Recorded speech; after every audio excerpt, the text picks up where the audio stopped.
반갑습니다. 인생기획 조력자 비비런덕입니다. 여러분 성향에 맞는 지원 동기를 가장 빠르고 효과적으로 쓰는 방법을 전달해 드릴 텐데요. 4가지 방법을 여러분들께 설득시켜 보도록 하겠습니다. 제발 이 영상을 끝까지 보셨으면 좋겠습니다. 뜸들이지 않고 바로 시작하겠습니다. 자, 첫 번째 방법입니다. 지원하려고 하는 그 회사가 속한 산업군을 먼저 기반 베이스로 깔고 그 위에 여러분들이 이 산업에 대한 관심을 가지고 어떠한 준비를 해왔는지 그 경험으로부터 깨달은 여러분들의 교훈이 무엇인지를 말씀하시는 건데요. 여러분들 이 경험과 교훈을 줄여서 역량이라고 부르죠. 그러니까 여러분들께서는 단순히 여러분들이 가진 역량을 한 가지 키워드로 한정지어서 나는 이런 역량을 가지고 있습니다 라고 끝내지 마시고 그 역량이라는 것은 이 준비 경험과 그로부터 깨달은 교훈으로 인해 스스로 깨닫게 된 것이다 라고 말씀을 하셔야 훨씬 더 설득력 있게 전달될 수 있다는 점을 먼저 아셔야 됩니다. 그리고 여러분들께서 역량을 깨달으셨다면 그 역량을 가지고 이 회사에 내가 어떻게 기여할 수 있는지에 대해서 기여 방안을 말씀하신 후에 마무리 문장엔 그 기여 방안을 가지고 여러분들께서 궁극적으로 이루고 싶은 비전에 대한 포부를 드러내시는 것으로 마무리 짓는 것, 이것이 바로 첫 번째 방식입니다. 두 번째 방식은 산업보다는 좀 더 관심을 좁혀서 이번엔 회사에 대한 관심을 드러냅니다. 그리고 그 회사에 지원하기 위해서 내가 그동안 쌓아왔던 경험을 이야기하시는 것이고요. 교훈을 얹어주시는 겁니다. 뭐라고 얘기한다고요? 바로 역량이라고 부른다는 겁니다. 몸으로 체득한 교훈, 그것이 역량이라는 것을 정확하게 이해하고 가셔야 됩니다. 그리고 역시나 마찬가지 내가 이 회사에 어떻게 기여할 수 있는지에 대한 기여 방안과 입사 후 포부를 밝혀주시는 것으로 2가지 방법의 지원 동기를 완성시킬 수가 있습니다. 그런데 여러분들께서 첫 번째 방식이나 두 번째 방식으로 아마 잘 쓰지 못하실 겁니다. 혹은 첫 번째 방식이나 두 번째 방식으로 쓰시려고 하면 왠지 모르게 어색함이 느껴지실 수가 있어요. 그 이유는 단순합니다. 여기에 빠진 부분이 있기 때문입니다. 여러분들이 산업에 대한 관심을 가지시든 아니면 회사에 대한 관심을 베이스로 깔고 전달하고 싶을 때에도 반드시 수반되어야 하는 것은 강력한 연결고리가 있어야만 한다는 사실입니다. 연결고리요. 자, 그렇다면 강력한 연결고리라는 것은 과연 무엇일까? 일관된 여러분의 관심의 방향성입니다. 최소한 유년기부터 꾸준한 관심을 갖기 시작해서 그와 관련된 전공 지식을 쌓아왔고 그 전공 지식을 바탕으로 뚜렷한 성과를 낸 적이 있다. 혹은 동종산업군, 동종회사의 인턴 경험을 가지고 있다든지 내 전공 지식을 살려 공모전에 나가 수상한 적이 있다 정도의 연결고리 정도는 되어야 회사나 산업과 연결지어 쓰실 수 있다는 이야기입니다. 그러니까 첫 번째 방식이나 두 번째 방식은 뚜렷한 연결고리를 가지고 계신 분들께 적극 추천드리는 방식이라는 점을 좀 이해하셨으면 좋겠습니다. 그러나 안타깝게도 지금 제 방송을 보고 계신 대다수의 취준생 분들이라면 강력한 연결고리를 가지기가 어렵죠. 그 회사를 몇 년 동안 준비해온 사람들이 아니기 때문입니다. 그렇다면 저는 세 번째 방식을 적극적으로 추천해드립니다.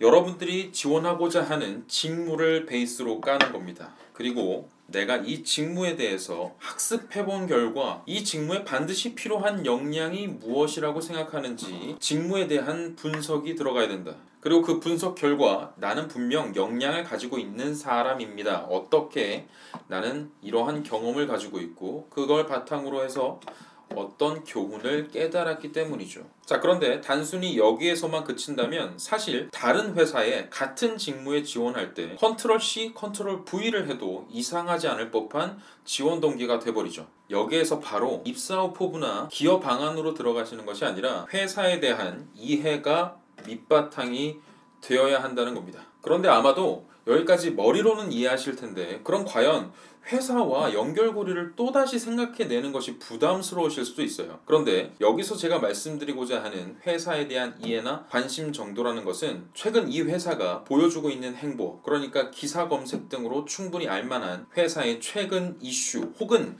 이 직무에 투입이 되었을 때 당장 어떤 프로젝트에 투여될 것으로 예상되는 그 프로젝트에 대한 이해, 미래 성장을 위해서 많은 자본을 투자하거나 대대적인 조직 개편, 복잡한 시스템 개발 또는 신사업 등등과 관련된 회사에 대한 정보를 얼마나 이해하고 있는지에 대해서, 그렇기 때문에 회사의 특징이라는 것이 내가 미래에 어떤 비전을 달성하는데 좋은 도화지가 되어줄 것이라 기대한다 정도에서만 언급하셔도 충분하다는 말씀이고요. 이 정도가 나온 다음에 역시나 마찬가지, 여러분들이 이 회사에 들어와서 어떤 기여를 할 수 있으며 그 기여가 밑바탕이 되어 나의 궁극적인 비전, 포부는 무엇인지를 드러내는 겁니다. 그런데 제가 여기까지 말씀을 드리고 나면 입사 후 포부라는 것은 지원 동기와는 좀 별개의 질문이 아닌가라고 물어보실 수도 있을 텐데요. 제가 좀 구분을 이렇게 한번 지어보도록 하겠습니다. 지원 동기에서 묻고 있는 여러분들의 포부라는 것은 정성적인 특징을 가지고 있습니다. 그에 반해서 입사 후 포부가 따로 항목으로 주어졌을 때 묻고자 하는 건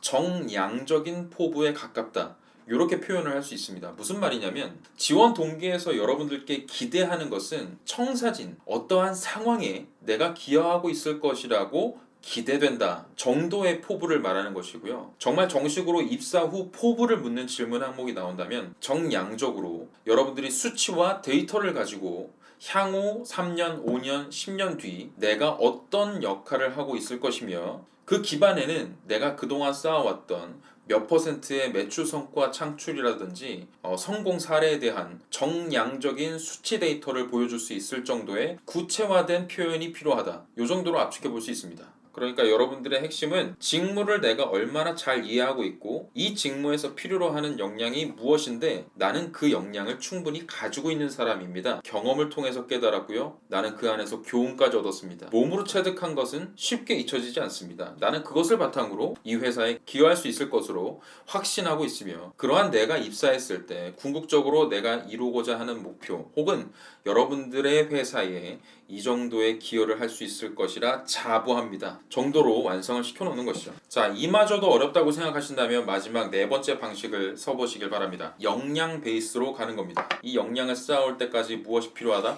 경험과 교훈이 필요하다고 말씀드렸습니다. 나는 이런 역량을 가지고 있는 사람인데요. 제가 지금 지원하고자 하는 이 직무에 가장 밀접하게 닿아 있습니다. 내가 얼마나 핵심적인 역량을 가지고 있는 사람이냐면요. 당신 회사에 들어왔을 때 당장 내가 이루어낼 수 있는, 기여할 수 있는 방법은 이거라고 구체적으로 알고 있거든요.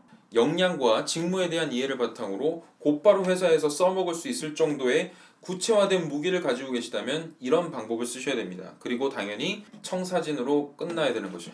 그런데 지금까지 설명드린 네 가지 방법 중에 하나도 빼놓지 않고 들어가 있는 두 가지 포인트가 있습니다. 경험과 교훈이죠. 그런데 내가 지원 동기에서 어떤 역량을 드러낼지 모른다고 생각되시는 분들은 지금 제 이야기를 잘 들어보시기 바랍니다. 사실 역량이라고 내세울 수 있는 종류는 너무나 무궁무진하게 많습니다.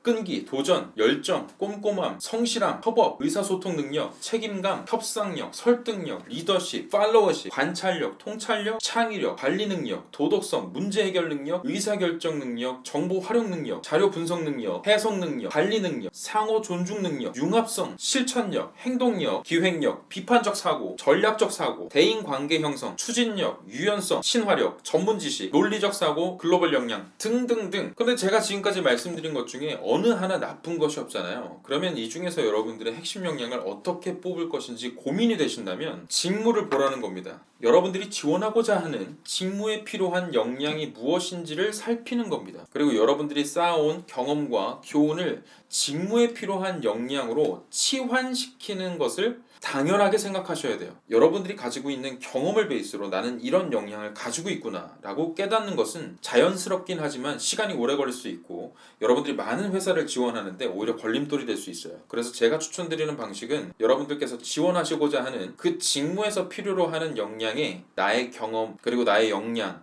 맞춰 넣으셔야 됩니다. 그리고 마지막으로 여러분들이 가지고 있는 역량을 표출하는 데 있어서 경험의 개수를 몇 가지를 쓰는 게 맞을까? 웬만하면 한 가지만 써야 됩니다. 내가 가진 역량은 3가지나 돼요 라고 써서 집중력을 분산시킬 필요가 전혀 없다는 겁니다. 그 직무에 필요한 역량은 뭐 정도라고 알고 있는데 그 중에서 나는 으뜸이 내가 가진 이 경험 베이스로 체득한 역량이라고 생각한다. 내가 지금까지 체득한 이 정도의 교훈이라면 반드시 이 직무의 핵심 역량으로서 쓰임새가 있을 거야 라고 설득하셔야 되는 겁니다. 그런데 혹시나 지원 동기에 글자 수가 뭐 1000자 이상, 2000자 가까이 된다면 그때는 여러분들이 가진 경험을 두 가지 정도로 나눠서 쓸 수가 있겠죠. 그러면 이제 소제목도 두 가지 정도 단락을 나눠서 나는 이런 역량도 가지고 있는데 and 이런 역량까지도 갖춘 사람입니다. 그래서 어떻게 한다고요? 당신네 회사에 내가 이렇게 기여할 수 있다고요. 그 기여를 가지고 뭘 이뤄내겠다고요. 나의 비전을 이뤄내겠다고요. 혹은 이 회사가 내가 이 비전을 달성하는데 굉장한 도움을 줄 만한 행보를 보여왔기 때문에 나는 믿음을 가지고 지원합니다. 이 회사에 지원하지 않을 이유가 없다고 생각했습니다. 라고 이야기를 하실 수가 있는 겁니다. 오늘 방송 괜찮으셨다고 생각이 되신다면 구독과 좋아요, 알림 설정까지 꼭 해주시길 바라면서 여기서 마무리하겠습니다.